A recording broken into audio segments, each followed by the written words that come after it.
And welcome back to Washington Post Live, Wizards edition. Welcome back into the Comcast Sportsnet studios. And we're joined now by Dan Steinberg, he of the DC Sports Bog on WashingtonPost.com. And Gilbert Arenas, is it safe to say he's the standard bearer when it comes to sort of marketing yourself on the internet? Absolutely. I think it's safe to say that. I think Slam Online last year dubbed him the first blog superstar of the internet in terms of an athlete. And I think it's because not only does he have this blog that he updates regularly, but it's incredibly kind of compelling. It's not just kind of boring athlete speak. It's really inside information that you're not going to read about him anywhere else. Yeah, and you've been sort of forthright in saying that he's one of the guys that sort of keeps your career going. Absolutely, because you think he's going to run out of material at some point because, it doesn't seem like one person should come up with that much stuff. But like this year when he came out with Gazzo the Prankster, his new, animated internet-only cartoon show, like who else in sports is doing stuff like that? No, and the amazing thing is, and I learned some of it from Mike Wise's piece in the Washington Post magazine, was that not only with the internet stuff, but he's telling Adidas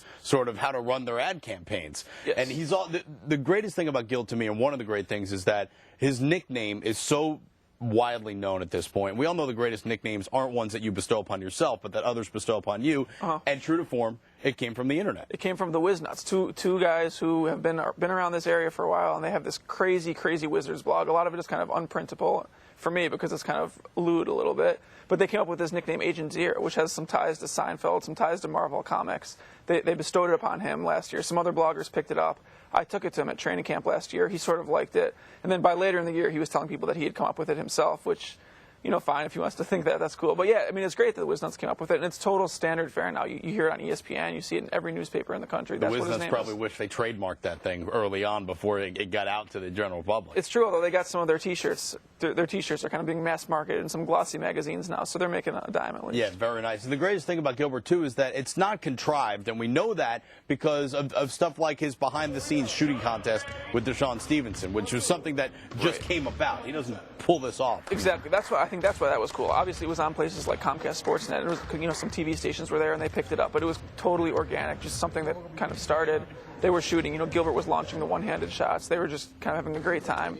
The Wizards were smart enough to put that on their own internal blog, and they put it on YouTube, and it's been viewed, I think, over 1 million times now. And it seems like after that, some other teams sort of realized, well, we can try to make our players seem like fun guys, too. And so a couple weeks later, the Lakers had a really similar thing that seemed totally contrived. And I think some other bloggers, I know one blogger, Bethlehem Scholes, was kind of saying, they're just trying to copy the Wizards. This isn't really organic. But with the Wizards, it was definitely, this was just Gilbert and Deshaun doing their thing. Yeah, Gil's sort of the pioneer, but it's solely out of his own personality, much in the way that he puts out there his online name when he goes out gaming, right? His gamer tag, yeah, and he put that on his NBA.com blog, one of his gamer tags, which was Agent Arenas, and he invites 14-year-old kids from Ohio to invite him to play Halo together, and he says that these kids will play like Kobe highlights in the background while they're playing, and talk all kinds of trash about D-Wade. But, I don't think other athletes are inviting 14-year-olds to come into their lives like that. No, and hopefully Chris Hansen from NBC doesn't show up at some point, because that's inviting 14-year-olds in a whole other way.